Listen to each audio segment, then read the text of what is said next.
উঠছে। এরা তো মুক্ত পাখি, এক দেশের দোষ অন্য দেশ জলে বিশ্বাস থাকি। মায়েরা মরাটা জলবায়ু পরিবর্তনের প্রভাব মোকাবেলা আন্তর্জাতিক নয়, স্থানীয় উদ্যোগ অবশ্যক। আজকের বিতর্কের প্রতিযোগিতার বিষয়, এর বিপক্ষে আমি অবস্থান করছি।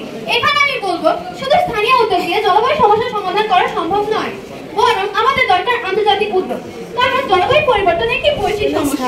এই প্রভাব এবং কারণ দুইটাই বিশ্বের সব দেশের সঙ্গে জড়িত। মাইনা ময়ডা জলবায়ু পরিবর্তন সবার সমস্যা, শুধু এক দেশের নয়। জলবায়ু পরিবর্তনের জন্য দায়ী carbon die oxide, methane gas.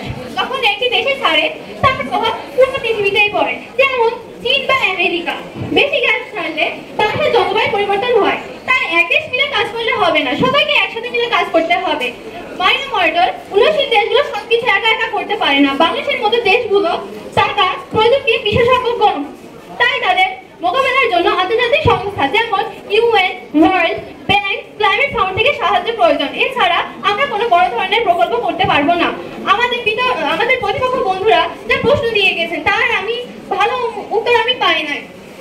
মাইনা ময়ডার আন্তর্জাতিক চুক্তি দেশগুলো পালন করতে বাধ্য, যেমন প্যারিস চুক্তি, যেটা সব একমত হয়ে নির্গত কমাবে। এই চুক্তিগুলো না থাকলে অনেক দেশ তাদের দায়িত্ব নিত না। আন্তর্জাতিক উদ্যোগের মাধ্যমে সবাইকে একসাথে নিচে নিয়ে আসা সম্ভব। আমার প্রতিপক্ষ দলের কাছে আমি প্রশ্ন রাখতে চাই যে আপনারা বলেছেন গাছ লাগানো, নদী বাঁচানো খুবই ভালো, কিন্তু বৈশ্বিক তাপমাত্রা যদি 2 ডিগ্রি সেলসিয়াস বেড়ে যায় তাহলে এই গাছগুলো কি টিকে থাকবে? প্রশ্ন রয়ে গেল আমার বিপক্ষ দলের কাছে। ঘূর্ণিঝড়, বন্যা, খরা ইত্যাদি এক দেশে শুরু হলে তার প্রভাব সম্পূর্ণ দেশেই পড়ে।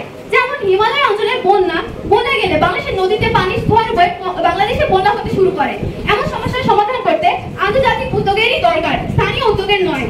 যেসব দেশে সবচেয়ে বেশি দূষণ হয় তাদের নিয়ন্ত্রণ আন্তরিকভাবে প্রয়োজন।